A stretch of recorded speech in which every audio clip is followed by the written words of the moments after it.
Fresh off the finale of How I Met Your Mother, Neil Patrick Harris stars in the hit punk revival of Hedwig and the Angry Inch. Harris told me he wanted a Broadway role that was a real left turn from his TV show.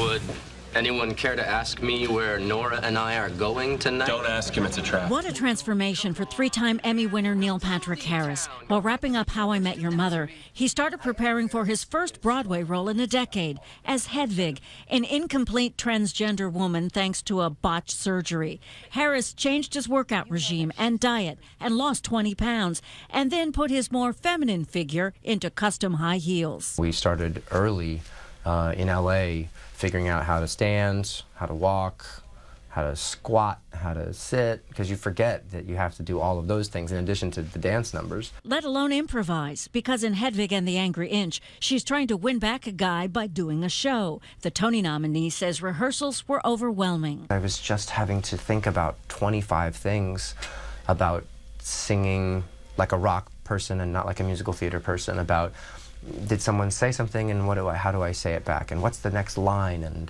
well, is my accent in check, and how's my posture? Like, you're just thinking of so many things simultaneously, and you never leave the stage as Hedwig.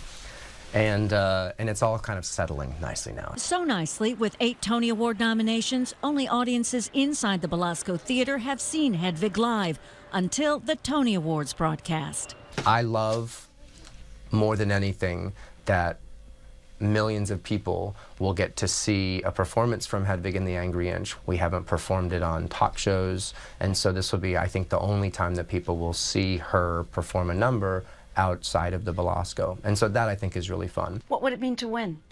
It would be so surreal. It's always been something that I had desired, but never been something I was hungry for. And so really choosing Hedwig as a role wasn't for accolades or for any kind of award. It was really to show that, hey everybody, I've been doing Barney Stinson and I'm also capable of doing this other thing. Broadway is fantasy, and one of the musical hits of the season has it all. Aladdin is a reimagination of the Disney animated classic. Well, Alibaba had them 40 thieves. The Big Blue Genie was irresistible in the 1992 film. Voiced by Robin Williams, Genie is funny, friendly, fast-talking, and larger than life, which suits actor James Monroe Iglehart head to toe. He shows us how the Broadway audience first meets Genie. I'm back there, I'm over there, I go back here, I come back around, and then we stand up on the we end off right here. But it's 8 minutes of me basically taking up the entire stage. For Friend Like Me? For Friend Like Me. You ain't never had a friend like me. With music by Tony nominee Alan Menken and lyrics by the late Howard Ashman, Iglehart felt comfortable making Genie his own after he learned of Ashman's vision for the character. Well, Howard always wanted the Genie to be like a Cab Calloway, Fats Waller, Cotton Club type of band leader. Complete with an opening number Calloway-style zoot suit, the actor settled in. Once he told me that, that's when the fear went away. I was like, I can do that. Iglehart's dressing room says it all. I see you like your characters. I do. I go from everything from Sesame Street to Warner Brothers to Disney. He grew up in Northern California singing in church choirs and studying theater in college, and is a lifelong Disney geek. I love my Disney movies. I watched every Disney movie they had. My wife, if the songs will come on, she'll go, you can listen to them, but don't you sing.